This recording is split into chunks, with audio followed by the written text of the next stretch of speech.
नमस्कार मंडळी, श्री स्वामी समर्थ. स्वागत आहे तुमचे माझ्या यूट्यूब चॅनलवरती. आजचा दिवस तुम्हाला खूप छान सुखाचा आनंदाचा जाऊ हीच मी स्वामींच्या चरणी प्रार्थना करते आणि आज या नवीन व्हिडिओला सुरुवात करते. येत्या 2 मार्चला म्हणजेच सोमवारी आलेली आहेत होळी. दरवर्षी फाल्गुन महिन्यातील हुताशनी पौर्णिमेला होळी हा सण साजरा केला जातो. या हुताशनी पौर्णिमेचा प्रारंभ 2 मार्चला संध्याकाळी 5:57 होणार आहेत आणि या पौर्णिमेची समाप्ती 3 मार्चला सायंकाळी 5:07 होणार आहे. यंदा होळी पौर्णिमेच्या दिवशी चंद्रग्रहण आल्याने होळी नेमकी कोणत्या दिवशी साजरी करावी असा संभ्रम अनेकांना आहे. हा योग अनेक वर्षांनंतर जुळून आल्याने ज्योतिषशास्त्रात होळीचा दिवस महत्त्वपूर्ण मानला जात आहे. होळीचा सण हा आपल्या हिंदू धर्मात अत्यंत महत्त्वाचा मानला जातो. या दिवशी होलिका मातेची पूजा होळी पेटवून केली जाते. धार्मिक मान्यतेनुसार होळीच्या अग्नीत आपल्या जीवनातील सर्व अडचणी, दुःख, कुटुंबातील समस्या व नकारात्मकता जाळून खाक होते. जीवनात सुख, समृद्धी, ऐश्वर्य, आरोग्य मिळते. त्यामुळे होळीच्या दिवशी विधिवत पूजा करून आपल्या आयुष्यातील सर्व दुःखांची समाप्ती करण्यासाठी होलिका मातेला या दिवशी प्रार्थना केली जाते.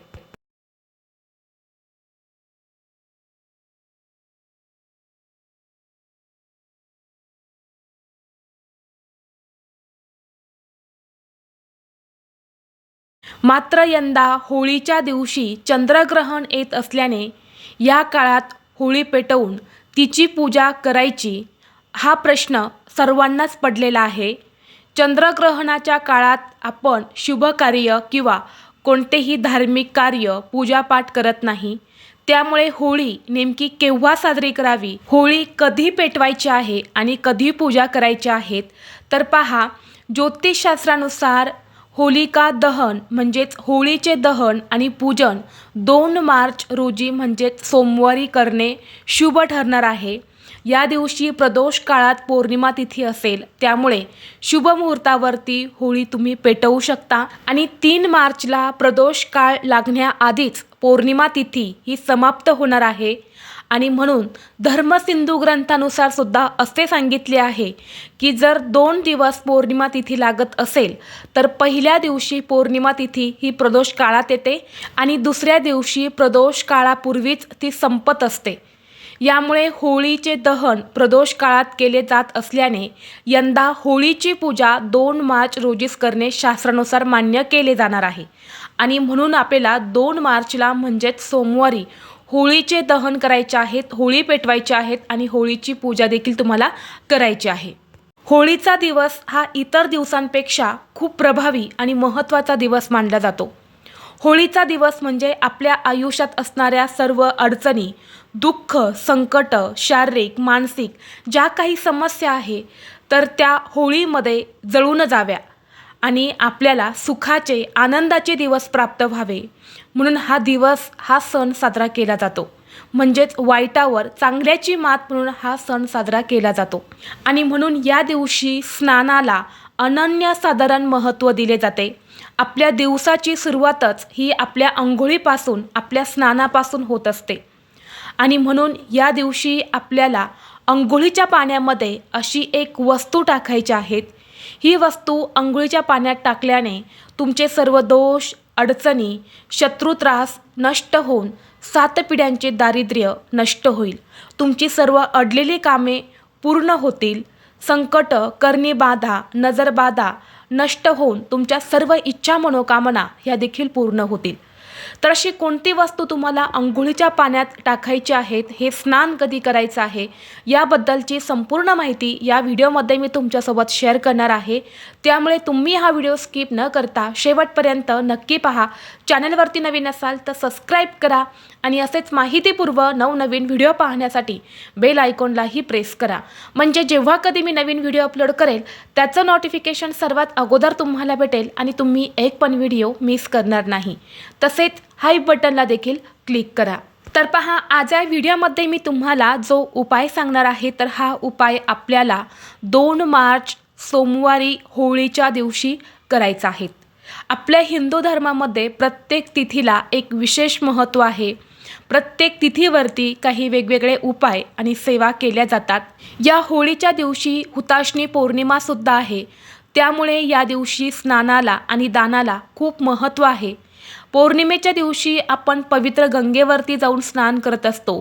त्याचबरोबर या दिवशी दान केल्याने माता लक्ष्मी, आपले पितृसुद्धा आपल्यावरती प्रसन्न होतात. जर या होळीच्या दिवशी आपण पवित्र गंगेवरती किंवा पवित्र तीर्थक्षेत्रावरती जाऊन स्नान केले तर आपले वाईट कर्म, आपले वाईट भोग, आपल्या जीवनातील सर्व वाईट गोष्टींचा नाश होतो आणि आपल्या आयुष्यात सर्व गोष्टी चांगल्या घडायला सुरुवात होते. तर या दिवशी सर्वांनाच पवित्र गंगेवरती जाऊन स्नान करणं शक्य होत नाही आणि म्हणून अशा वेळी तुम्ही घरच्या घरीच अंघोळीच्या पाण्यामध्ये काही वस्तू टाकून स्नान केले तर नक्कीच तुम्हाला त्याचं जे काही पुण्यफळ आहे तर ते प्राप्त होईल.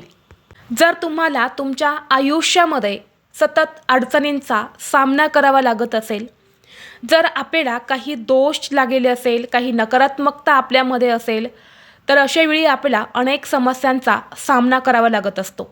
आपली कोणतीही कामं पूर्ण होत नाही, आपल्या कोणत्याही इच्छा मनोकामना या देखील पूर्ण होत नाही आणि म्हणून विशेष तिथीवरती जर आपण स्नान केले तर आपले सर्व दोष, आपली सर्व नकारात्मकता जी आहे तर ती नष्ट होते आणि आपलं शरीर हे शुद्ध आणि पवित्र होत असते, ज्यामुळे आपल्या सर्व इच्छा मनोकामना या पूर्ण होतात.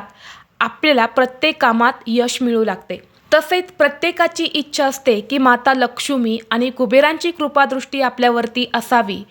आपल्याला कधीही पैशांच्या अडचणी येऊ नये, आर्थिक प्राप्ती ही आपली चांगली असावी आणि यासाठी सुद्धा हा उपाय खूप प्रभावी मानला जातो. तसेच तुमच्या आयुष्यात एखादा शत्रू असेल, आपल्या घराच्याच आजूबाजूला बरीच अशी जळोप्रवृत्तीची लोकं राहतात. समोर खूप चांगलं आणि गोड बोलतात, परंतु मागे आपल्याबद्दल ते वाईट विचार करत असतात. आपले कसे वाईट होईल यासाठी ते प्रयत्न करत असतात. तर असे शत्रू गुपित असेल किंवा शत्रूंचं नाव तुम्हाला माहीत असेल तर ते सुद्धा या उपायाने नष्ट होतात. शत्रूंचा जो काही त्रास सुरू आहे तर तो सुद्धा दूर होतो आणि आपल्या आयुष्यात चांगल्या दिवसांची सुरुवात होते. आता हा उपाय करण्यासाठी तुम्हाला सोमवारी सकाळी लवकर उठायचं आहे.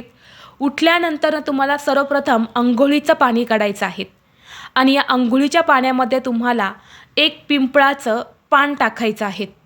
आता हे पिंपळाचं पान तुम्ही आदल्या दिवशीच आणून ठेवू शकता किंवा त्या दिवशी तुम्ही जाऊन हे पिंपळाचं पान आणलं तरीसुद्धा चालेल.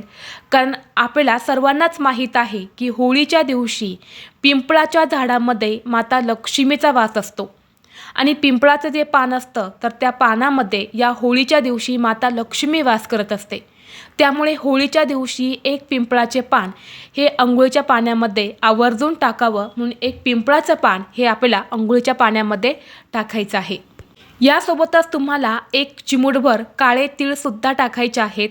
काळे तीळ हे नकारात्मकता, नजरबाधा, शत्रुत्रास दूर करण्यासाठी खूप प्रभावी मानले जातात, म्हणून चिमूटभर काळे तीळ टाकायचे आहेत आणि एक चिमूटभर हळद तुम्हाला त्या पाण्यामध्ये टाकायचे आहेत. हळद ही माता लक्ष्मीला अतिशय प्रिय आहे, त्यामुळे धनप्राप्तीसाठी आणि लक्ष्मी प्राप्तीसाठी आपल्याला चिमूटभर हळद अंघोळीच्या पाण्यामध्ये टाकायचे आहेत आणि थोडंसं खडे मीठ जे आहेत ते तुम्हाला घ्यायचं आहे आणि ते सुद्धा तुम्हाला अंघोळीच्या पाण्यामध्ये टाकायचं आहे. खडे मीठ नसेल तर तुम्ही बारीक मीठ घेतलं तरीसुद्धा चालेल आणि सोबतच तुम्हाला थोडंसं गंगाजलसुद्धा टाकायचं आहे. जर तुमच्याकडे पवित्र गंगेचं पाणी असेल तर ते सुद्धा तुम्ही टाकू शकता. ते नसेल तर जिथे कुठे पूजा साहित्य मिळते तिथे फक्त 15 रुपयांना एक छोटी गंगाजलची बॉटल मिळते, तर ती आणायची आहेत आणि त्यातील एक चमचाभर गंगाजल हे तुम्हाला अंघोळीच्या पाण्यामध्ये टाकायचं आहे आणि या पाण्याने तुम्हाला स्नान करायचं आहे. आता हे स्नान करत असताना तुम्हाला डोक्यावरून स्नान करायचं आहे. स्नान करत असताना सुद्धा बरेच जण चुकीच्या पद्धतीने स्नान करतात. बरेच जण कुणी डोक्यावरती पाणी ओततं किंवा कुणी डायरेक्ट गुडघ्यावरती पाणी ओततं, परंतु शास्त्रशुद्ध पद्धतीने स्नान करताना सर्वप्रथम उजव्या खांद्यावरती पाणी घ्यायचं आहे. यानंतर डाव्या खांद्यावरती पाणी घेऊन तुम्हाला डोक्यावरून हे जे स्नान आहे तर हे करायचं आहे आणि स्नान करत असताना हर हर गंगे या मंत्राचा जप करायचा आहे. असे स्नान केल्याने माता लक्ष्मीचा आशीर्वाद हा आपल्याला प्राप्त होतो आपल्या कुंडलीतील सर्व ग्रह हे मजबूत होतात आणि आपल्याला प्रत्येक कामात यश मिळू लागते. आपल्या सर्व इच्छा मनोकामना या देखील पूर्ण होतात. या वस्तू होळीच्या दिवशी अंघोळीच्या पाण्यात टाकून स्नान केल्याने सर्व दोष, बाधा, नकारात्मकता, त्याचबरोबर दारिद्र्य, गरिबी ही सुद्धा दूर होते. आता हे स्नान करून झाल्यानंतर स्वच्छ कपडे परिधान करायचे आहेत. आपल्या देवघरातील देवांची जी काही तुम्ही नित्य पूजा करतात ती पूजा अर्चा करून घ्यायची आहेत. आणि यानंतर तुम्हाला एक उपाय करायचा आहे. आता हा उपाय तुम्हाला सायंकाळी करायचा आहे. सायंकाळी 6 वाजल्यानंतरनं हा जो उपाय मी तुम्हाला सांगणार आहे तर तो करायचा आहे. तर तुम्हाला काय करायचं आहे, 1 लोटा जल घ्यायचा आहे. त्यामध्ये तुम्हाला शुद्ध पिण्याचं पाणी भरायचं आहे. त्या पाण्यामध्ये तुम्हाला गाईचं 1 चमचाभर दूध टाकायचं आहे आणि थोडीशी हळद टाकायची आहेत. एक तुम्हाला तुपाचा दिवा घ्यायचा आहे. मग त्यामध्ये तुम्ही मातीची पंती घेतली तरीही चालेल. त्या पंतीमध्ये शुद्ध गाईचं तूप घालायचं किंवा मोहरीचं तेल घालायचं किंवा साधं तेल तुम्ही घातलं तरीसुद्धा चालेल. आणि दुहेरी कापसाची वात करून तुम्हाला हा दिवा आणि हे जल घेऊन तुमच्या घराजवळ असणाऱ्या पिंपळ वृक्षापाशी जायचं आहे. तिथं गेल्यानंतर तुम्हाला हा दिवा त्या पिंपळ वृक्षाच्या मुळापाशी प्रज्वलित करायचा आहे आणि यानंतर हे जल तुम्हाला त्या वृक्षाला अर्पण करायचं आहे. त्या वृक्षाला हळद, कुंकू, अक्षदा, फुले अर्पण करायची आहेत. यानंतर 11 प्रदक्षिणा करायच्या आहेत. प्रदक्षिणा करत असताना ओम नमो भगवते वासुदेवाय नमः या मंत्राचा जप करायचा आहे. यानंतर काय करायचं आहे, त्या पिंपळ वृक्षाखाली एखादं पिंपळाचं पान पडलेलं असेल तर ते घ्यायचं आहे. कुंकू घ्यायचं आहे. कुंकवाचा गंध तयार करून तुम्हाला तिथे असलेल्या एखाद्या काडीने त्या पानावरती तुमची इच्छा लिहायची आहेत आणि हे पान तुम्हाला तिथे त्या वृक्षाच्या मुळापाशी अर्पण करायचं आहे आणि दोन्ही हात जोडून तुमची इच्छा मनोकामना पूर्ण होण्यासाठी तुम्हाला प्रार्थना करायची आहे. जर त्या झाडाखाली गळून पडलेलं पान नसेल तर या झाडाला मनोभावे प्रार्थना करायची आहेत. हे पान तुम्ही कशासाठी तोडत आहे ते सांगायचं आहे आणि ते पान तुम्हाला तोडून हा उपाय जो आहे तर तो तिथे करायचा आहे. तर हे दोन्ही उपाय खूप जास्त प्रभावी आहे. त्यामुळे तुम्ही नक्कीच होळीच्या दिवशी हे जे उपाय आहेत तर हे करायचे आहेत. तर ही अत्यंत महत्त्वाची माहिती मला तुमच्यापर्यंत शेअर करायची होती. व्हिडिओ तुम्हाला आवडला तर लाईक करा, चॅनलवरती नवीन असाल तर सबस्क्राईब करा आणि हा व्हिडिओ आपल्या मित्रपरिवारासोबत जास्तीत जास्त शेअर करा. चला तर मग भेटू असंच पुढल्या एका नवीन व्हिडिओमध्ये. तोपर्यंत सर्वांना श्री स्वामी समर्थ.